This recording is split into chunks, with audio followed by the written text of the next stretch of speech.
Hello students, तो आज हम करेंगे सेकंड चैप्टर पॉलिनोमियल्स। तो पॉलिनोमियल हम 9th क्लास में भी पढ़ के आए हैं। पॉलिनोमियल क्या होते हैं? जिसके अंदर एक से ज़्यादा टर्म हो। जैसे टर्म क्या होती है? टर्म होती है जैसे x + 3, ये लिखा मैंने, तो ये फर्स्ट टर्म है, ये सेकेंड, तो इनको हम टर्म बोलते हैं, राइट। तो जो जिसके अंदर एक टर्म हो उसको हम बोलेंगे मोनोमियल, जिसके अंदर दो टर्म हो उसको बोलेंगे बाइनोमियल, जिसके अंदर तीन टर्म हो उसको बोलेंगे ट्राइमोनियल,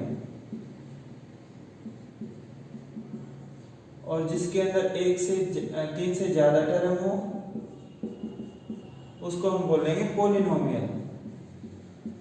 वैसे एक से ज्यादा वाले को भी हम पॉलिनोमियल बोल सकते हैं, लेकिन जिसके अंदर केवल एक ही टर्म है मोनोमियल, दो वाले को बाइनोमियल, तीन वाले को ट्राइमोनियल, और ये सभी क्या हैं?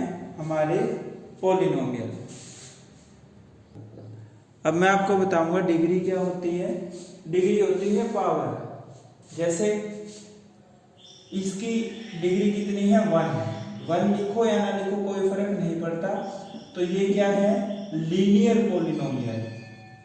लीनियर पॉलिनोमियल जिसके अंदर 2 डिग्री हो, डिग्री होती है पावर, इसको हम बोलेंगे क्वाड्रेटिक।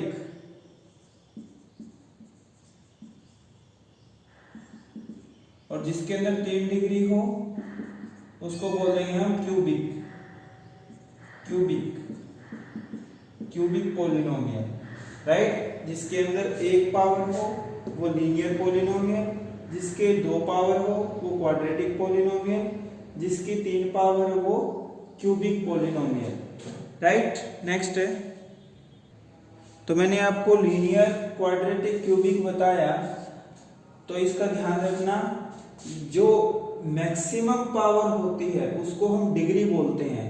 जैसे मैंने एक एग्जांपल लिखा, x⁴ + x³ + x² + x + 1। यदि तुमसे पूछा जाए इस पॉलिनोमियल की डिग्री क्या है, तो इसकी डिग्री आ जाएगी हमारी 4। जो सबसे बड़ी पावर होगी उसको हम डिग्री बोलेंगे।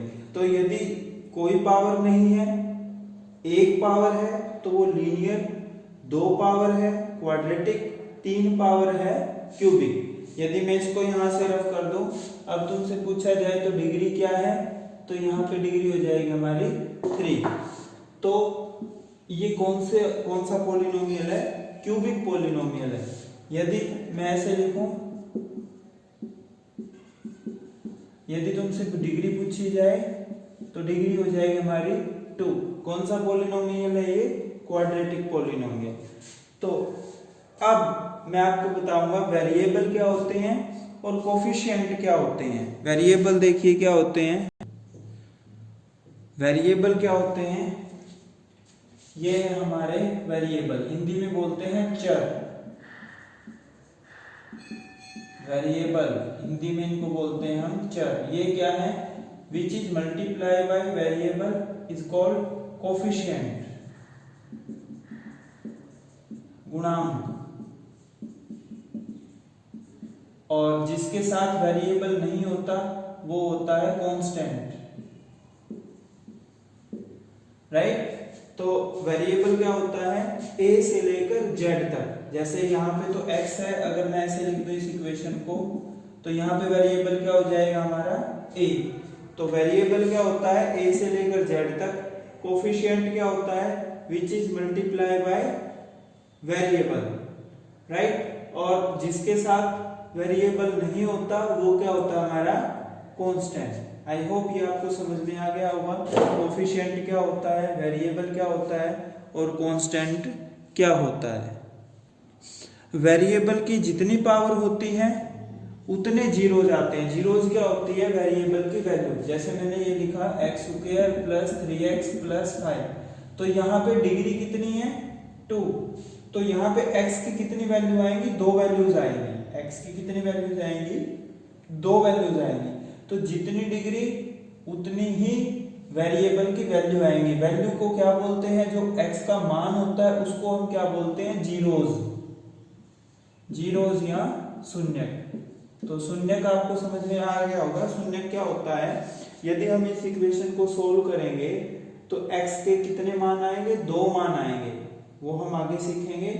2 मान आएंगे, उनको क्या बोलेंगे हम, जीरोज। जैसे मैंने एक इक्वेशन यही लिखी 3x + 5 = 0। तो यहाँ पे x की डिग्री कितनी है, 1। तो x की कितनी जीरोज आएंगी, 1 आएगी। तो ये प्लस का 5 उधर जाके माइनस का, x की वैल्यू आ गई -5/3। तो देखो x की 1 डिग्री थी तो x की 1 वैल्यू आई, इसको हम क्या बोल लेंगे, जीरोज, शून्य, राइट। नेक्स्ट है जो हमारी क्वाड्रेटिक इक्वेशन होती है वो इस फॉर्म में होती है ax² + bx + c। अब जो x² का कोफिशिएंट है उसको हम a से डिनोट करते हैं, जो x का जो लीनियर का कोफिशिएंट है उसको b से डिनोट करते हैं, जो कांस्टेंट है वो c से। फॉर एग्जांपल मैंने ये लिखा 3a² + 4b + 9, राइट। तो यहाँ पे जो हमारा वेरिएबल है, वो क्या है, a। तो यदि तुमसे पूछा जाए a की वैल्यू क्या है, 3, क्योंकि x² का जो कोफिशिएंट होगा, जो स्क्वायर पावर का कोफिशिएंट होगा उसको हम a से डिनोट करते हैं, जो x का कोफिशिएंट होगा उसको हम b से डिनोट करते हैं, जो कांस्टेंट होगा उसको हम c से डिनोट करते हैं। एक और एग्जांपल देखिए, मैंने लिखा 9x² + 4x + 3। यदि तुमसे पूछा जाए a क्या है यहाँ पे, 9, b क्या है, x का कोफिशिएंट 4, c क्या है, 3, राइट। और एग्जांपल देखिए, मैंने लिखा 5z² + 3z + 4। तो जो स्क्वायर का कोफिशिएंट होता है उसको हम a से डिनोट करते हैं। तो यदि a की वैल्यू पूछी जाए तुमसे तो क्या होगा, 5, b की पूछी जाए, z का जो कोफिशिएंट है वो 3, और जो कांस्टेंट है जिसके साथ वेरिएबल नहीं है वो है हमारा 4, राइट। तो आई होप a क्या होता है, b क्या होता है, c क्या होता है आपको समझ में आ गया होगा। जो स्क्वायर पावर का कोफिशिएंट होता है वो a होता है, जो लीनियर का कोफिशिएंट होता है वो b होता है, और जो कांस्टेंट होता है जिसके साथ वेरिएबल नहीं होता वो होता है हमारा c।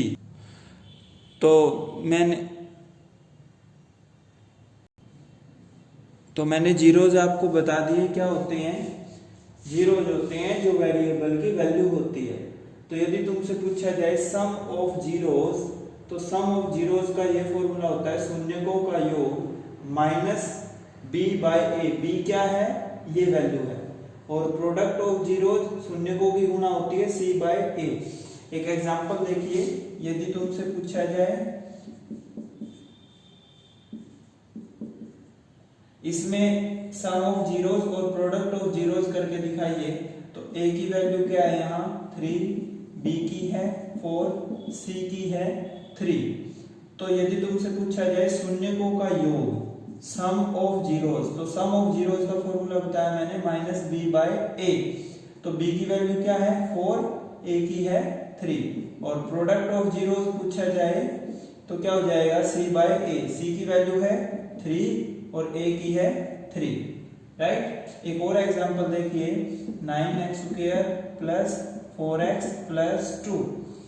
तो यहाँ पे a क्या है, a क्या है हमारा 9, b है 4 और c है 2। तो यदि तुमसे पूछा जाए सम ऑफ जीरोज क्या होगा, तो ये आएगा हमारा -b/a, तो -4/9, और प्रोडक्ट पूछा जाए, प्रोडक्ट होगा c/a यानी कि 2/9, ठीक है।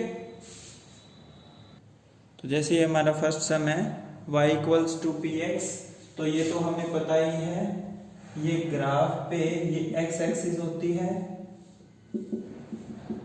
और ये होती है हमारी y एक्सिस।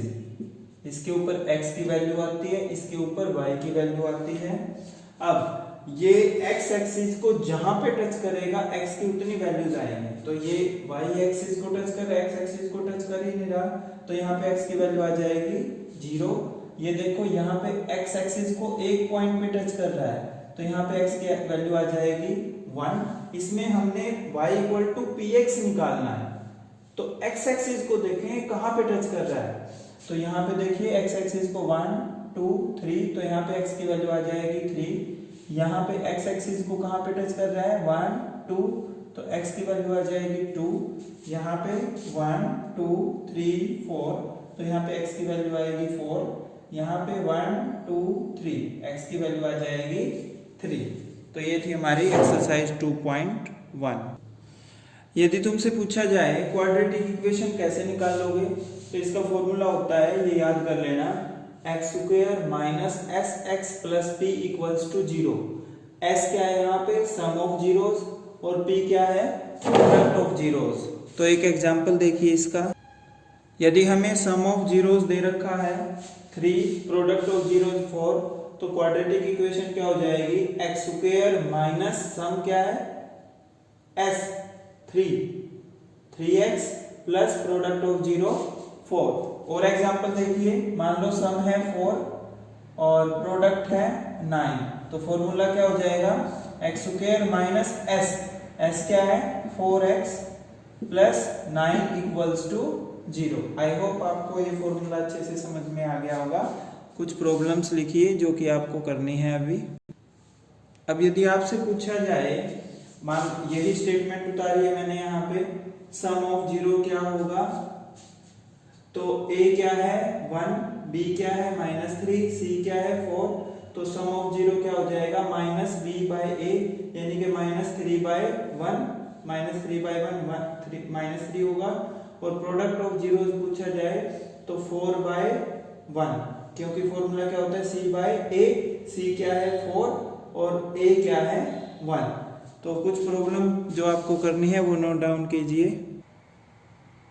तो ये हमारा फर्स्ट सम है, इसमें क्या बनाना है आपको, सम ऑफ जीरोस और product of zeros, sum of zeros minus b by a, product of zero c by ए।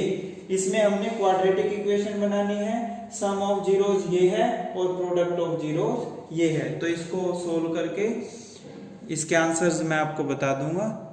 तो आज के लिए इतना ही, थैंक यू।